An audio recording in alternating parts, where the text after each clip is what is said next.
आए फिरी श्याम मास तेरा व्यतीत भय प्रीति करी बोले कहो पारस की रीति को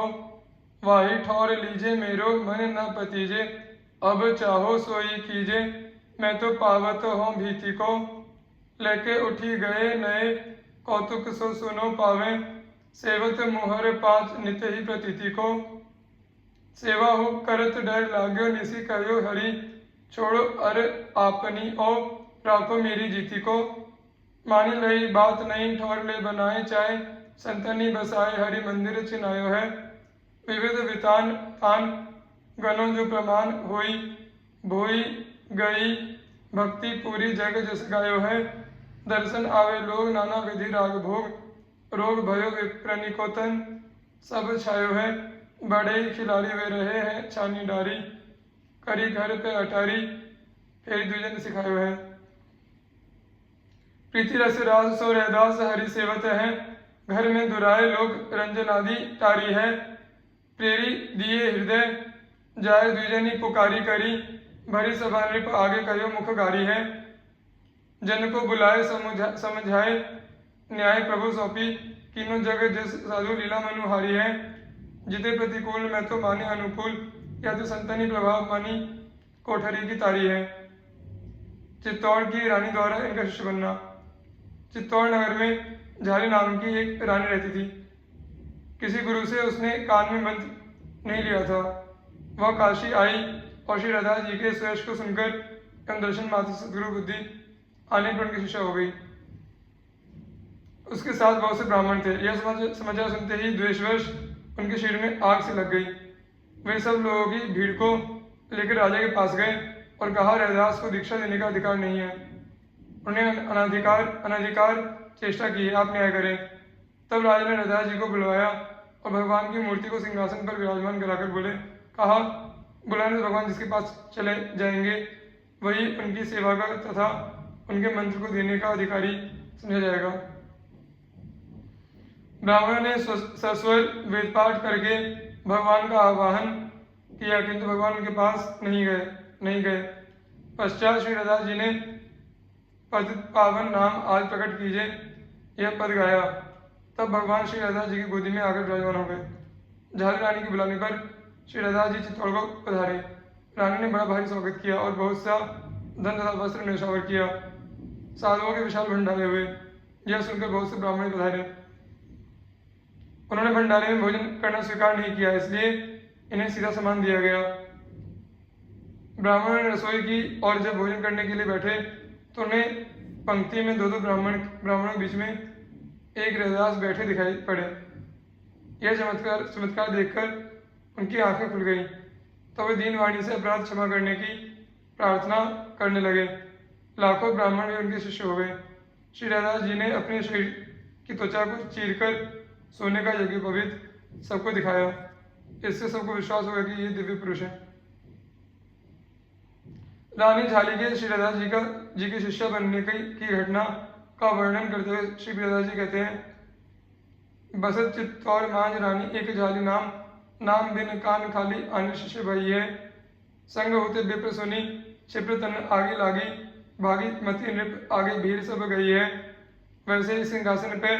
आने के विराजे प्रभु पढ़े वेदवाणी पहना आई यह नहीं है पतित पावन नाम कीजिए प्रकट आजू गायो पद गोद आई बैठे भक्ति लई है गई घर झाली पुनि बोली के पठाए अहो जैसे प्रतिपाली अब तैसे प्रतिपालिए आपो पधारे उन बहुधन पटवारे विप्र सुनी पाव धारे सीधो दय निवारिये करिके रसोई द्विज भोजन करन बैठे द्वय मधि एक यो रैदास को निहारिये देखी भाई आंखें दीन भाषे सिख लाखें भय स्वर्ण को जनेऊ कागे त्वचा की निहारिये श्री कबीरदास जी भक्ति विमुख जो धर्म सोई अधर्म करी गायो जोग जग प्रदान भजन बिनु तुच्छ दिखायो हिंदू तुरक प्रमाण रमैनी सबदी साखी पक्षपात नहीं बचन सबही के हित की भाकी आरूढ़ दशा हुए जगत पर मुख देखी नाहिन भनी कबीर कानी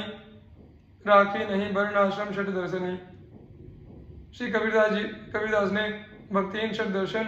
एवं वर्णाश्रम धर्म को मान्यता नहीं दी। वे भक्ति से विरुद्ध धर्म को अधर्म ही कहते थे। उन्होंने बिना भजन के योग, यज्ञ, व्रत और दान आदि को व्यर्थ सिद्ध किया। उन्होंने अपने बीजक, रमैनी, शब्दी और साखियों में किसी मत विशेष का पक्षपात न करके सभी कल्याण के लिए उपदेश दिया। हिंदू मुसलमान सभी के लिए उनके वाक्य प्रमाण है। वे ज्ञान एवं पराभक्ति की आनंदमय अवस्था में सर्वदा स्थित रहते थे। श्री कबीरदास जी ने किसी के प्रभाव में आकर मुंह देखी बात नहीं कही। वे जगत के प्रपंचों से सर्वदा दूर रहे। संत कबीरदास जी का जीवन चरित्र संक्षेप में इस प्रकार है। उच्च श्रेणी के भक्तों में कबीर जी का नाम बहुत आदर और श्रद्धा के साथ लिया जाता है। इनकी उत्पत्ति के संबंध में कई प्रकार की किंवदंतियां हैं। कहते हैं जगतगुरु रामानंद स्वामी के आशीर्वाद से ये काशी की एक विधवा ब्राह्मणी के गर्भ से उत्पन्न हुए। लज्जा के मारे वह नवजात शिशु को लहरतारा के ताल के पास फेंक आई। नीरू नाम का एक जुलाहा उस बालक को अपने घर उठा लाया। उसी ने उस बालक को पाला पोसा। यही बालक कबीर कहलाया। कुछ कबीरपंथी महानुभावों की मान्यता है कि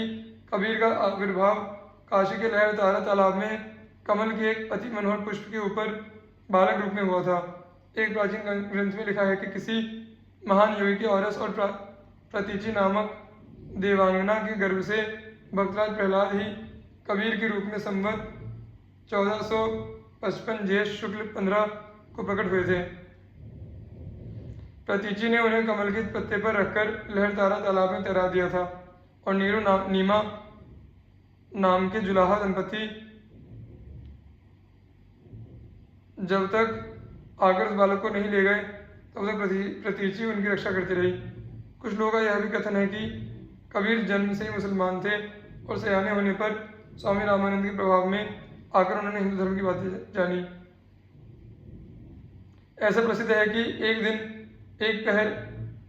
रात रहते ही कबीर पंचगंगा घाट की सीढ़ियों पर जा पड़े। वहीं से रामानंद जी स्नान करने के लिए उतरा करते थे। रामानंद जी का पैर कबीर के ऊपर पड़ गया। रामानंद जी चट राम राम बोल उठे। कबीर ने इसे ही श्री गुरु मुख से प्राप्त दीक्षा मंत्र मान लिया और स्वामी रामानंद जी को अपना गुरु कहने लगे। स्वयं कबीर के शब्द हैं, हम काशी में प्रकट भय हैं रामानंद चितय। मुसलमान कबीरपंथियों की मान्यता है कि कबीर ने प्रसिद्ध सूफी मुसलमान फकीर शेख तकी से दीक्षा ली थी, परंतु कबीर ने शेख तकी का नाम उतने आदर से नहीं लिया है जितना स्वामी रामानंद का। इसके सिवा कबीर ने पीर पीताम्बर का नाम भी विशेष आदर से लिया है। इन बातों से यह सिद्ध होता है कि कबीर ने हिंदू मुसलमान भेदभाव मिटाकर हिंदू भक्तों तथा मुसलमान फकीरों का सत्संग किया और उनसे जो कुछ मित्रत्व प्राप्त हुआ उसे हृदयंगम किया।